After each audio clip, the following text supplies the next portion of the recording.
হরে কৃষ্ণ। জয় শ্রী গুরুদেব, জয় শ্রী শ্রী গৌরহরি, শ্রী শ্রী রাধা মাধব কি জয়। সকলকে শুভ নববর্ষের প্রীতি শুভেচ্ছা ও ভালোবাসা জানাই, গুরুজনদের প্রণাম জানাই, আর ছোটদের জানাই আন্তরিক শুভেচ্ছা ও ভালোবাসা। আমরা দেখতে দেখতে 1433 বঙ্গাব্দে পদার্পণ করলাম। আমরা আবার একটা নতুন বছর চোখের সামনে পেলাম। তো এই নতুন বছরের শুভ নববর্ষে আমাদের কি কি করা উচিত আর কি কি করা উচিত না, সেই সম্পর্কে প্রত্যেকের জেনে নেওয়া উচিত। কারণ আমরা প্রত্যেকদিন এমন কিছু কর্ম করে চলি যেগুলো আমাদের অজান্তেই হয়তো কুকর্ম হয়ে যায়। আমাদের চেষ্টা করতে হবে অন্তত বছরের শুরুটা যেন ভালো হয়, বছরের শুরুতে যেন আমি কোনো রকম কুকর্মের মধ্যে লিপ্ত না হই। তো শুভ নববর্ষে কি কি করা উচিত নয় আমরা প্রথম জেনে নিই। শুভ নববর্ষে কখনোই আমরা যে জায়গায় থাকি সেই জায়গা কখনো অপরিষ্কার রাখা উচিত না।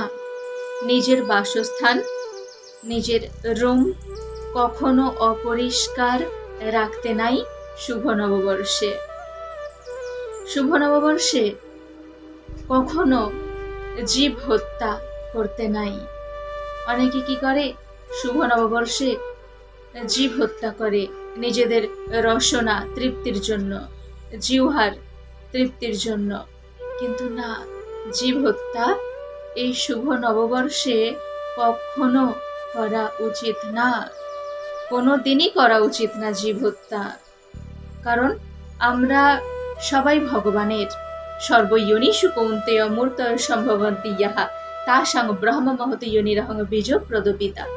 অর্থাৎ দেব মনুষ্যাদি সকল জনিতে যে সকল দেহ উৎপন্ন হয়, সকলের বীজ প্রদানকারী পিতা হলেন ভগবান শ্রীকৃষ্ণ, আর মাতা হচ্ছেন জরা প্রকৃতি।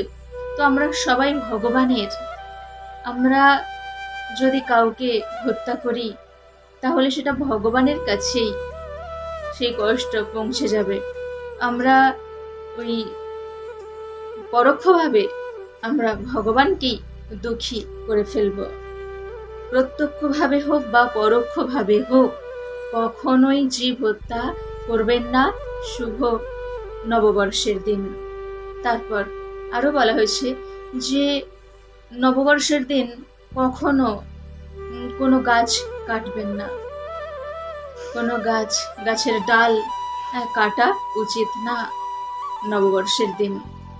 আর নববর্ষের দিন কখনো কাউকে কটু বাক্য প্রয়োগ করবেন না, কখনো উত্তেজিত হয়ে কথা বলবেন না নববর্ষের দিন। নববর্ষ এমনই একটি দিন যে দিন কি আমরা যেন পিছনের সবকিছু ফেলে নতুন করে জীবন শুরু করছি। তো নতুন করে জীবন শুরু করতে গেলে কি হয়, অত্যন্ত বিনম্র বিনয়ী হয়ে জীবন শুরু করতে হয়। তো কখনো কাউকে কটু বাক্য, কোনো উচ্চৈস্বরে বাক্য প্রয়োগ করবেন না কারো প্রতি। আর গুরুজনদের তো একেবারেই না, কখনোই না।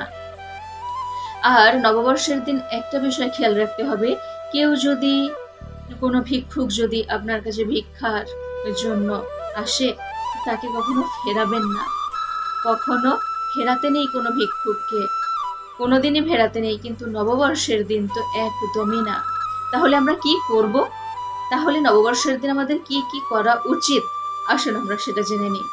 অবশ্যই নববর্ষের আগে থেকে চারিদিকটা, আমাদের বাসস্থান, আমরা যে যেখানে বসবাস করি সেই স্থানটা পরিষ্কার পরিচ্ছন্ন করে রাখা উচিত। নববর্ষের দিন যেন চারিদিকটা পরিষ্কার পরিচ্ছন্ন থাকে। আর নববর্ষের দিন অবশ্যই আমাদেরকে ব্রাহ্মমুহূর্তে শয্যা ত্যাগ করতে হয়। ব্রাহ্মমুহূর্তে শয্যা ত্যাগ করণীয়। কখনোই সেই বেলা পর্যন্ত ঘুমিয়ে থেকে বেলায় ঘুম থেকে ওঠা উচিত না। সূর্যোদয়ের পর ঘুম থেকে ওঠা তো শাস্ত্রে বলা হয়েছে যে এটা স্বাস্থ্যের পক্ষে ক্ষতিকর, আধ্যাত্মিক দিকেও ক্ষতিকর। সূর্যোদয়ের আগে শয্যা ত্যাগ করতে বলা হয়েছে ব্রাহ্ম মুহূর্তে, মানে সূর্য উদিত হওয়ার 1 ঘন্টা 36 মিনিট আগের সময়কে বলা হয় ব্রাহ্ম মুহূর্ত। এই সময় শয্যা ত্যাগ করতে হতো। নববর্ষের দিন ব্রাহ্ম মুহূর্তে শয্যা ত্যাগ করুন। শয্যা ত্যাগ করেই প্রথমেই শ্রী গুরুদেবকে স্মরণ করতে হয়, গুরুদেবকে প্রণাম জানাতে হয়, ভগবানকে, গুরু গৌরাঙ্গকে ভগবানকে প্রণাম জানাতে হয়, আর ভগবানের কাছে ধন্যবাদ জানাতে হয় যে হে প্রভু, আবার আমরা নতুন বছরের সূর্যোদয় দেখলাম, নতুন বছরের সূর্যোদয় আবার আমরা দেখতে পেলাম। তো সেই জন্য আপনাকে অনেক অনেক ধন্যবাদ।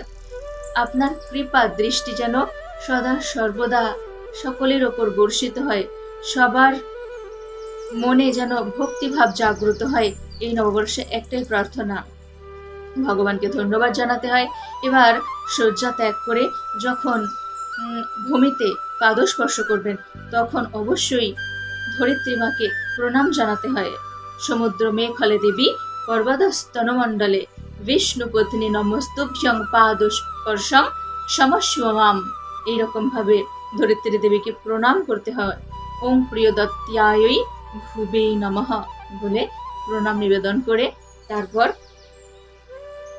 যারা পুরুষ তারা ডান পা মাটিতে ফেলবেন, আর যারা মহিলা তারা বাম পা মাটিতে ফেলবেন। এইরকম ভাবে ধরিত্রী মাকে প্রণাম জানিয়ে পাদস্পর্শ করতে হয়।